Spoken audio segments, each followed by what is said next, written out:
Kumusta kaibigan? Salamat sa pagbabalik dito.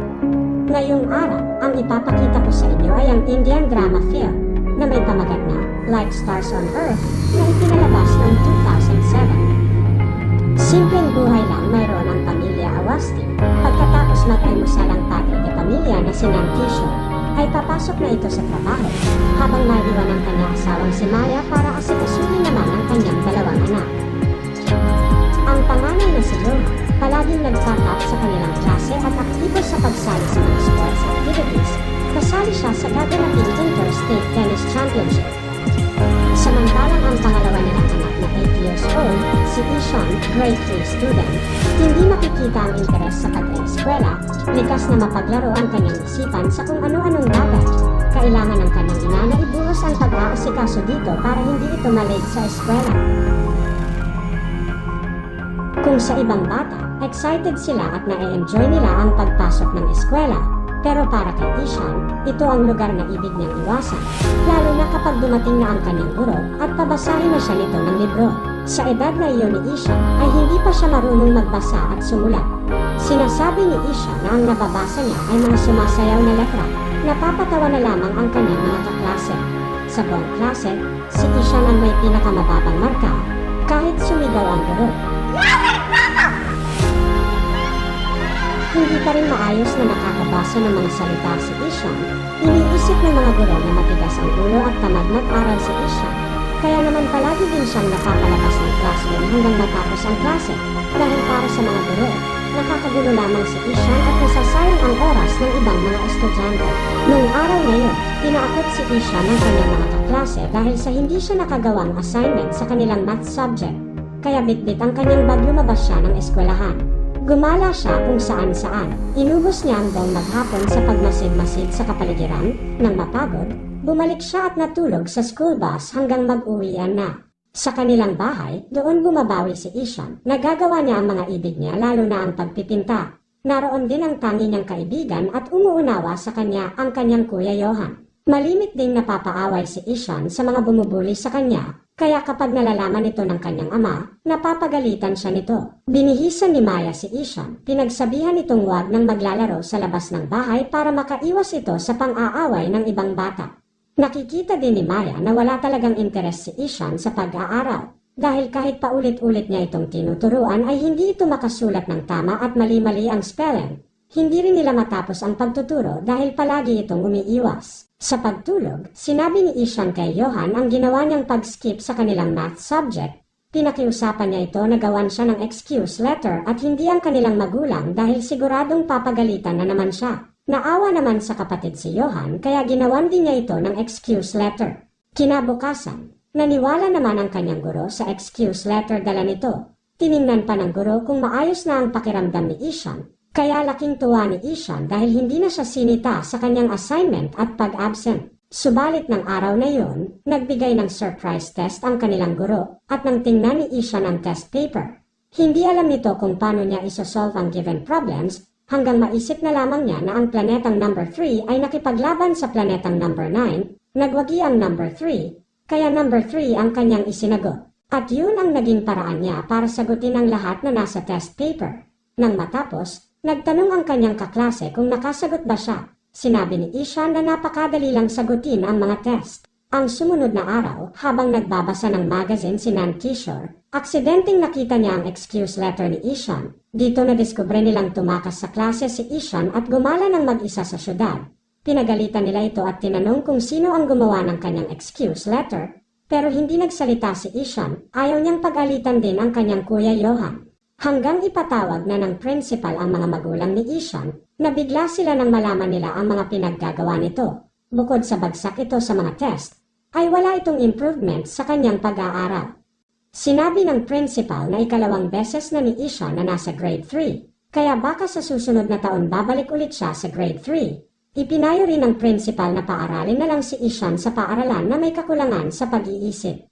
Hindi naman sumang-ayon sa principal ang ama ni Ishan dahil naniniwala siya na hindi retarded ang kanyang anak kundi tamad lang itong mag-aral. At para mawala ang katamaran nito, nagpasya silang i-transfer ito sa boarding school, isang paaralang mas mahigpit ang patakaran at malayo sa mga magulang. Nang marinig ito ni Ishan, nagmakaawa ito sa kanyang ama at inanawag siyang e-transfer sa boarding school.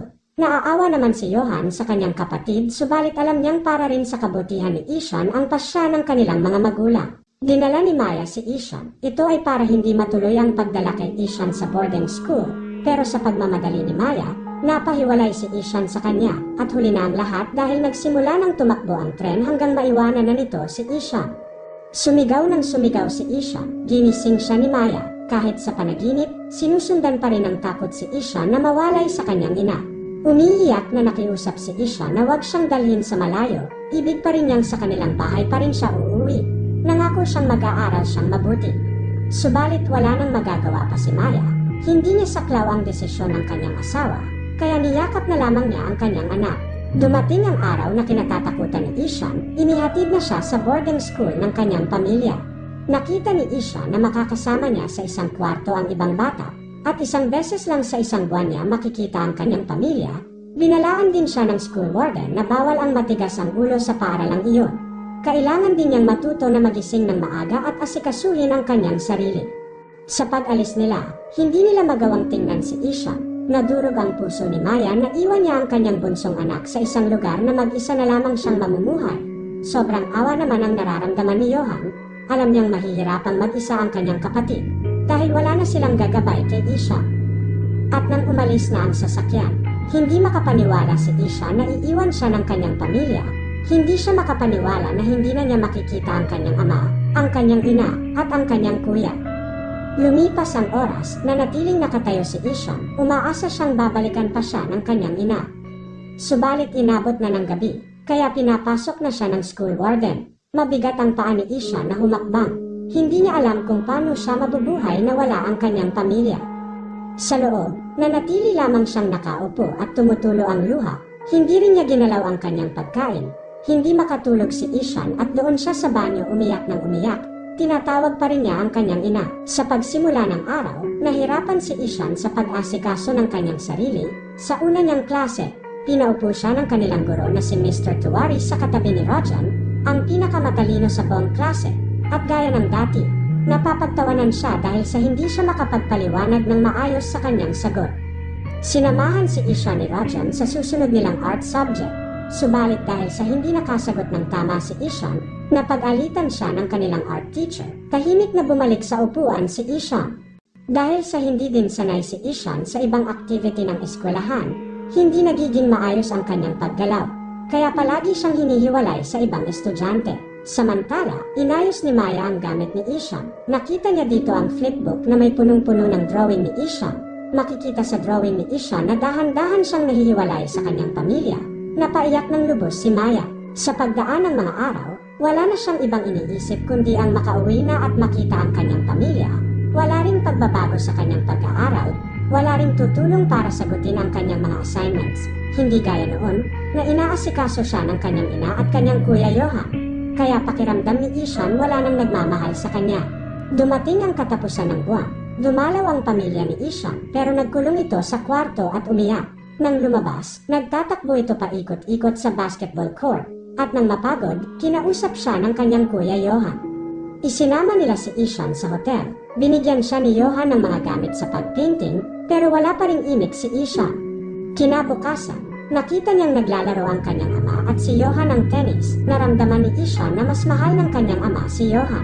Sa gabi, muling iniwan nila si Ishan. Hindi umiyak si Ishan pero mababanaag sa mukha nito ang daladalang kalungkutan. Ang sumunod na araw, kahit nakatingin sa malayo si Ishan, palaging iniisip nito na sana'y makauwi na siya sa kanila at maibalik na ang dati niyang kinagis ng buhay. Dumating ang kanyang kaibigan na si Rajan. Ibinalita sa kanya na wala na yung dati nilang art teacher at may pumalit na temporary teacher.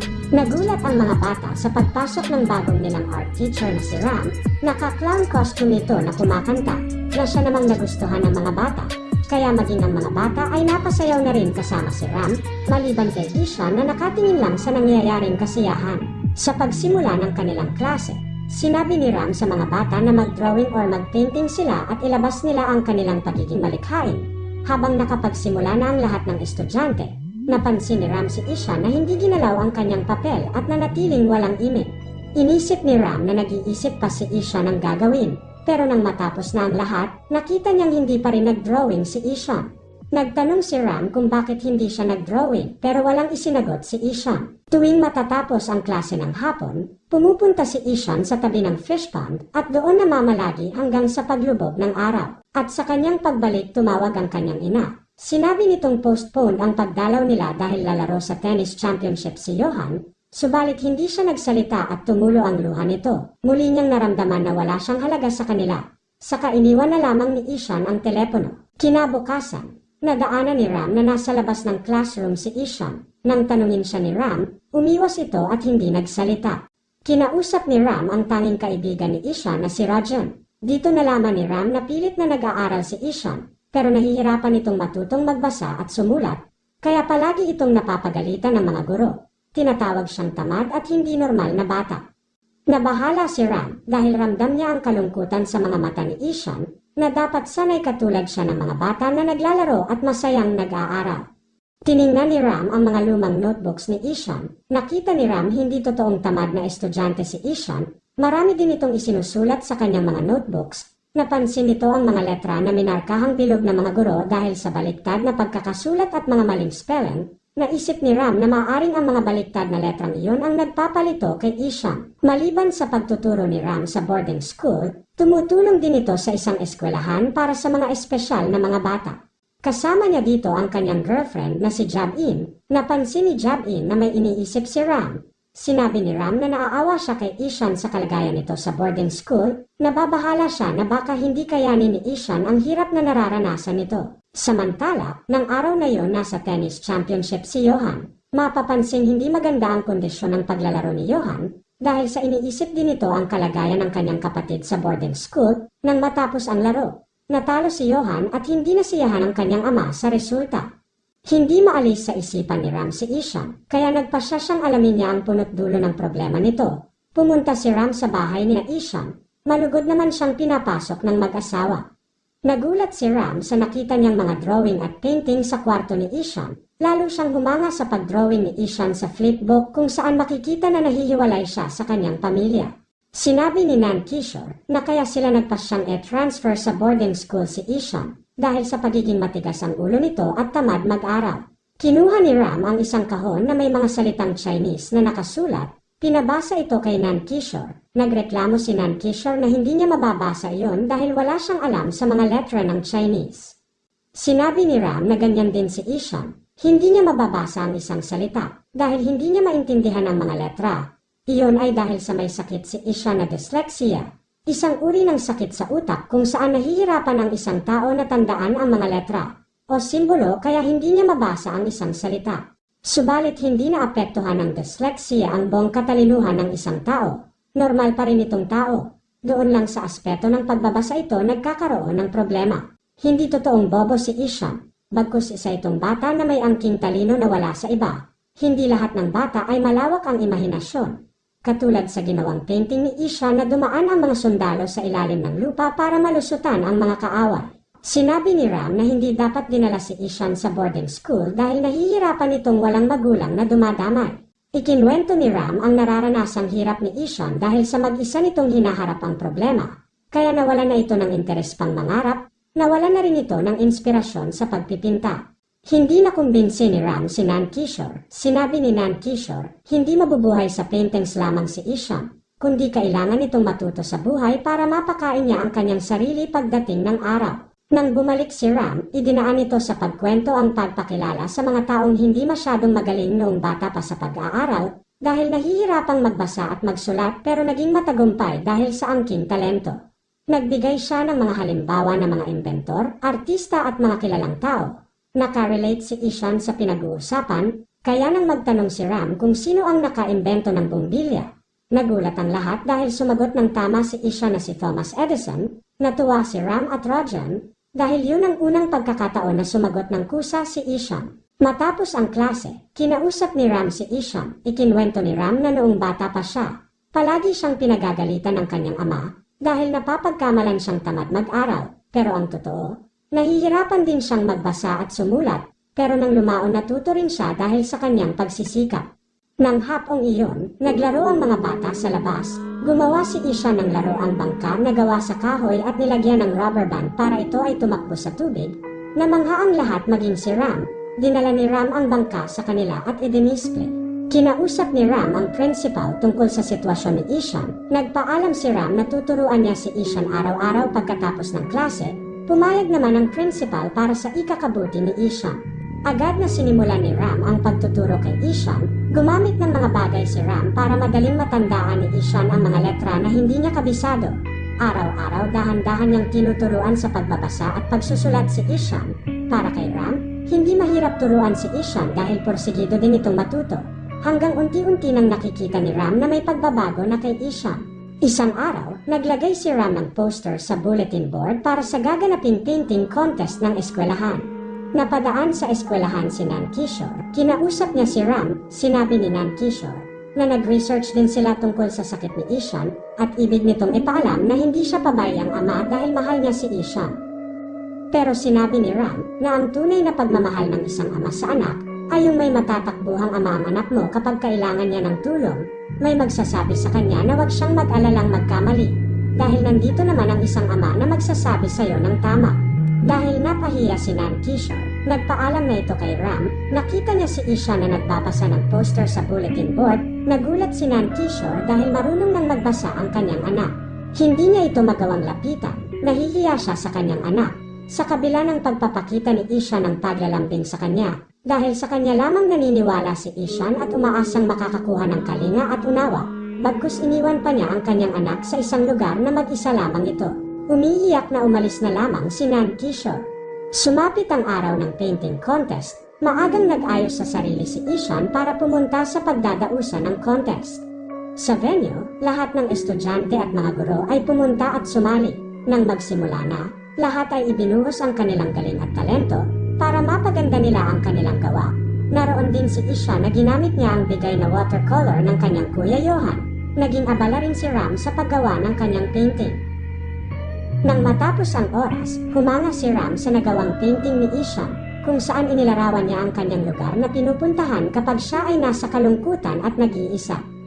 Namangha naman si Ishan sa ginawang painting ni Ram dahil mukha niya ang ipininta ni Ram. Ibinalita ng school principal na ang first at second painting winner ay magiging cover ng bagong edition ng yearbook ng eskwelahan. Masayang ibinalita ng principal na ang second winner ay ang kanilang magiging permanenteng art teacher ng eskwelahan. Walang iba kundi si Ram. Sinabi ng principal na ang first winner na tumalo kay Ram ay isa lamang na estudyanteng 9 years old. Tumigil ang lahat sa paghinga. Naghihintay kung sino ang tinutukoy ng principal. Ang first winner ay si Ishan. Nagulat at naghiyawan ang lahat. Hindi man sila makapaniwala.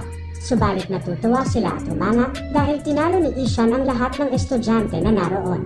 Matapos tanggapin ni Ishan ang kanyang award, yumakap ito kay Ram. Umiiyak na nagpasalamat dahil yun ang unang pagkakataong nakarinig si Ishan ng mga palakpakan para sa kanya. Sa tulong ni Ram, muli niyang may pagpapatuloy ang kanyang mga pangarap. At sa pagtatapos ng semester, sinundo na ng mga magulang ang kanilang mga anak sa boarding school.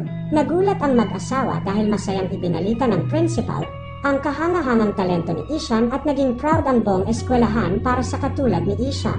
Nang kunin ni Nan Kishore at Maya ang report card ni Ishan sa kanyang mga guro, sinabi ng mga guro na kahit sila humanga sa malaking pagbabago ni Ishan, bukod sa isa itong magaling na artist, matataas ang nakuhang grades ni Ishan sa lahat ng subjects, lalo na sa English at Math subjects.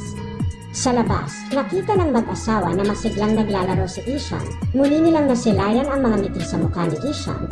Labis ang pasasalamat nila kay Ram. Umiiyak na yumakap si Nan Kishore kay Ram dahil sa malaking nagawa nito sa buhay ng kanilang anak. Para kay Ram, marami na siyang nagawang painting, subalit ang pinakamaituturing niyang obra maestra ay ang painting niya kay Ishan dahil hindi lang niya naipinta ang mukha nito, kundi nabigyan pa niya ng kulay ang buhay ni Ishan. Maraming salamat po sa inyong panonood. Isang malaking tulong sa amin ang inyong pag-like at pag-subscribe sa aming channel. Salamat po sa inyong suporta. Binabati namin ng masayang panonood ang mga nagpapa-shoutout na sina Villa Carlos James, Romel Domingo, Jason Meru, RDGTV, Bongbong, Ian Justin Pantuya, Maricel Jagocoy, Julia, Stephen Curry, Ulysses Fontanilla, Dex Troyer at si Jenny Bay. Pagpalain po tayong lahat. Ingat kayo palagi.